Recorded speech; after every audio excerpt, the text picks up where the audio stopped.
Welcome back to the foundry. So today I am making a delivery from my warehouse over to a customer, and normally I would use deck over trailer to transport these skids because it makes it makes it a little difficult to unload when you can't come in from the side with a forklift. So you can come in from the rear here, pick these up, and then you got to figure out how to get those slid back to pick them up. Now in this case, these here are pretty light. They're only like, let's see, there's probably a weight written on here somewhere. I think it's just like a couple 100 pounds, but I can push them by hand. So in this case, it's not a big deal. But in future cases where the deck over trailers are tied up and I've got to make a delivery and use my pipe top 16-foot trailer, I want to make it more feasible for this type of work because I'm starting to do this more and more. Now I got this trailer to transport, back in those days I was transporting ATVs, motorcycles, the occasional tractor and bush hog, and I still do some of that. So I don't want to eliminate that as a role this trailer can play, but I also want to be able to haul cargo like this that is forkable. So been kicking around some ideas. I'm thinking, well, my first thought was to build a platform on top of the pipe top and essentially convert it to a deck over. I've got some lumber and materials over there, but the more I think about it, the less feasible that sounds, because it's going to be too hard to remove that deck when I need to use it to transport a tractor or some type of ATV. So right now I'm actually kind of leaning toward building, and tell me what you think about this. I'm leaning toward building freight spacers is what I call it, and what it is, I'm going to use a pallet as like the base of it, and I'm going to build a little box on top of it out of wood, or maybe a stand out of 2x4s or something, just to get that pallet height higher than this pipe top. That way I can set my freight spacers in there and set my skids on top of them, then throw my binders over to my D-rings, strap the load down, and then when I'm done I can just simply slide those spacers out and I've got my original trailer again. Another reason I don't really like hauling this way is it tends to put all the weight on the tailboard of the trailer, and if you've pulled trailers before, you know that's not where you want your weight. So with the new scheme, I'm going to be able to load from the side more toward the front of the trailer, and that'll be much more beneficial, especially pulling with this truck. Even with, I'm running a 8-inch drop hitch and that trailer's still not perfectly level. It's still a little high in the nose, so I'd like to get some more weight up on the front. Now the good thing is I don't have to go very far. My destination is literally like 2 miles from the foundry, and I'm not out on any main highways, so I can pretty much ease over there with just about any configuration and be okay. It's just not ideal. So when I get back, I'm going to see what I can do to address this situation.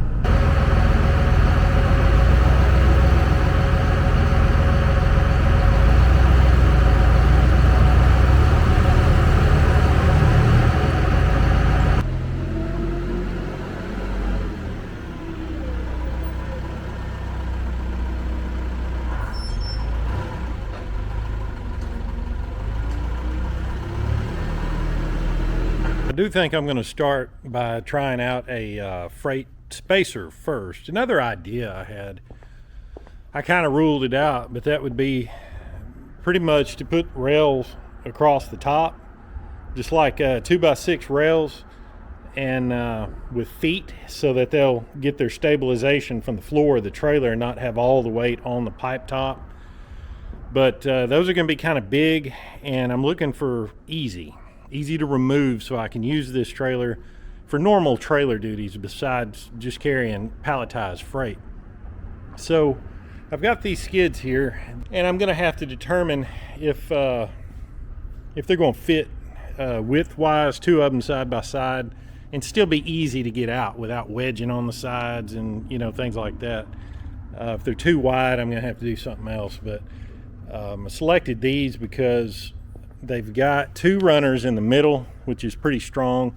They've got a board all the way across the bottom. They've got two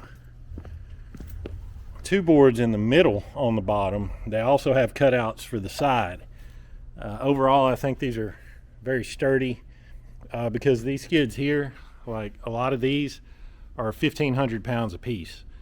And I want, you know, I don't want something flimsy underneath them. So I think this is what I'm going to start with. I'm going to lay them on there and see if they sit the way I want them to. So that's what I was concerned about. And this could have been avoided by using a simple tape measure, but the skids happen to be easier to access than my tape measure, apparently. So it wasn't a big deal. I just grabbed them and tried it. They're too wide. So I'm going to have to hunt up 4 smaller skids. And then the question is, okay, well, what if I'm loading skids that are, you know, cargo that is that size? How's it going to fit? Well, that's going to be easy. I'll have my 2 smaller freight spacers on the trailer, and then the cargo that I'm loading can rest. If I make my skids, my spacers the same height as these rails, these can hang over on them rails a little bit, and I can still run my ratchet straps over. Now, you got to think, I'm only going 2 miles. I'm not going over the road with this. So I still think it's a viable solution. This type of skid here should be perfect. This is exactly what I was looking for. They're kind of heavy built, so I think they'll handle the weight good. And now I just need to build boxes to go on them. Shouldn't be too difficult.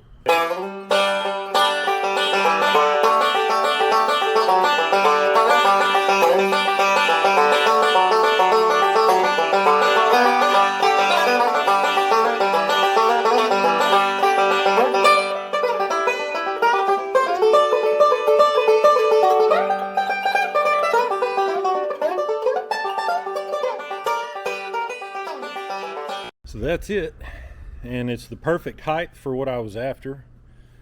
They're going to fit in there good. They are kind of heavy, but they're not too heavy that you can't slide them around by hand on the bed of the trailer to position them where you want them. And they're sturdy as heck, so I think it'll hold up. Now, I didn't bring the corners out to the edge of the skid, and that was on purpose. I thought it would be protected more up here because you're going to have forklifts slamming into it from every angle probably over the course of its life, and this will just kind of protect the box. The skids that are going to be set on top of it, you know, if they're bigger, they can just hang over the edge. It doesn't make me any difference. So by now you ought to be smelling what I'm stepping in. I can easily side load or load from the side and just set my cargo skid right on top of that, and I cleared the pipe top, and you know, I'll have the 4 freight spacers up in the front part of the trailer. I can load 4 skids up here and then 2 on the tailboard. I don't need spacers back there because I can come in from the back with the forklift and handle those. And you know, I had to decide if I wanted. There was no way to really get it perfectly level with the top with those particular pallets I was using. Went with 2x8s, 1/2-inch plywood, and that got me right close. If I'd have went with 2x10s, I'd be up here. So I had to decide if I wanted it lower or higher than the pipe top. Ended up going lower for a few reasons. One, if it doesn't work out, I can always go higher. I just add another sheet of plywood or what have you. But you can't, you know, you can't really go lower if you're using a 2x10. And another thing is, if you know, a binder or something gets loose and my freight shifts a little bit, this pipe top will kind of catch it, hopefully keep it from flying off the trailer. But I think I've got plenty of room for my forks to drop a pallet and still get out of there without tearing up my pipe top. I don't really need to haul more than 6 with this trailer for fear of maxing out its capacity, because like I said, a lot of these skids weigh 1,500 pounds, and so I'll be setting pretty good with what I got here. This was another piece of equipment. This trailer is one of the first things I bought when I went in business, right after that Alice Chalmers forklift down there. And I don't know how I ever got by without it. A good utility trailer, particularly a 16-footer like this, is so handy. I have hauled tractors, vehicles, ATVs, ditch witches, you name it. And I kind of brought this one up to my spec with a few add-ons. I got these lights here, just working after dark, getting stuff on the trailer. They're on a toggle switch. And these D-rings down the side, because there's never any place to, seem like you can't have too many places to strap things down with, you know. I added marker lights all over it. It didn't have any. This is my favorite one. This is the one you can see when you look out your mirror to see where your trailer's at back there at night.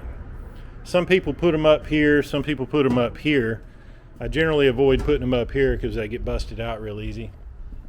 And then on the back, I added reverse lights. So with the 7-pin trailer light connector, most vehicles that have a 7-pin already have the reverse lights wired in. So when you put the truck in reverse, those light up everything behind you. I don't know why trailers don't just come with those, because those are super handy. And then of course provisions for ramps back here. I've got ramps that go on there, and overall, a really good trailer. You can do a lot of things with it. Today's delivery will be a good test for the equipment. I've got to take 2 skids, 1,500 pounds apiece, but I've got to bring back 6. So we'll see how it does. Probably gonna have to put some air in them tires.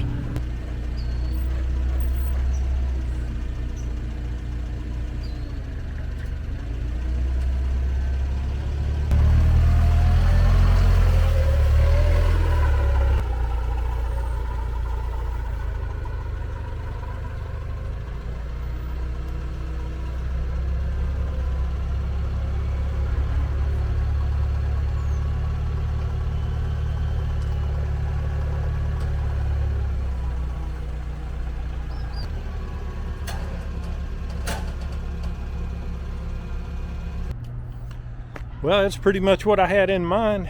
I think it'll work out good. I'm going to bind this down and go get it delivered and bring back 6 more.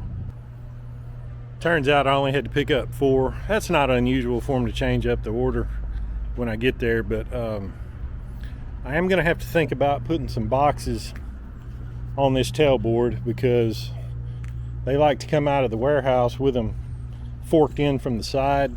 And that way they're too wide to set back there. I don't know. I can have them flip them or spin them to the narrow side, and then they'll fit in here just fine. But some of them real wide ones, like what I was dealing with that I took over there, I don't know. I'm gonna think about building 2 more freight spacers for the rear, and I wish I had somewhere in the middle to put some D-rings for some tie downs, because there's nowhere to tie down. This is bent a little bit, and that's probably because of tying down right down there before coming over that fender. That's really not something you want to do. So I might have to weld some D-rings.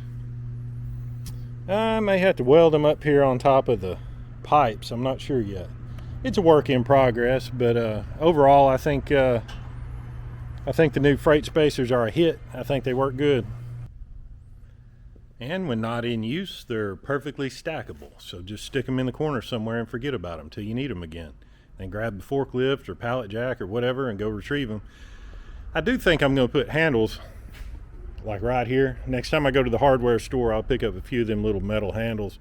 It'd be handy to be able to drag them around the trailer. But overall, very happy with these. And that'll wrap this one up. So I'm going to get started on my next project, and I'll see you guys in the next one.